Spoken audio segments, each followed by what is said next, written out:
வணக்கம் அன்பர்களே, இன்றைக்கு நாம் பார்க்க இருப்பது எதிரிகளின் சூழ்ச்சிகளை வெல்ல, மனக்கவலைகள் நீங்க, இழந்த செல்வத்தை மீட்க, இடர் நீங்கி இன்பம் பெறவும் ஏற்ற பாம்பன் சுவாமிகள் அருளிய சதுரங்க பந்தம் படியுங்கள். முதல் நாள் 6 முறை படிக்கவும்.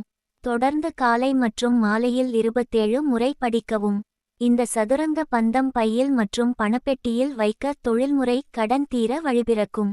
வாளா ரணாதி மயிலேறின் சுந்தர மேயமகா வேளா மயிலோய் விமலர்கண் வந்த சமாதியர்கோ வாளா எனுனாவுள் லார்னார் அருந்தெங்கள் ஆரியர்க்கே யாழாகி வாழ்வது மான பெரிதெனும் ஆகமமே. விளக்கம்: ஒளி பொருந்திய அனாதியான மயில் வாகனம் ஏறும் அழகு பொருந்திய மகா வேட்பரமனாக உள்ள வேலோய் மலமற்ற சிவபெருமானின் நெற்றைக் கண்களினின்றும் தோன்றியவனும் சமாதியில் நிலை பெறுவோருக்கு தலைவனும் ஆனவன். அடிமை கொள்வாயாக என்னும் நா உள்ளவர் அன்பை உண்ணும் எங்கள் அறிஞனுக்கு ஆட்பட்டு வாழ்வது மாட்சியில் பெரிது என்று ஆகமம் கூறும். இழந்த செல்வத்தை மீட்க தினமும் மந்திரத்தை கூறுங்கள்.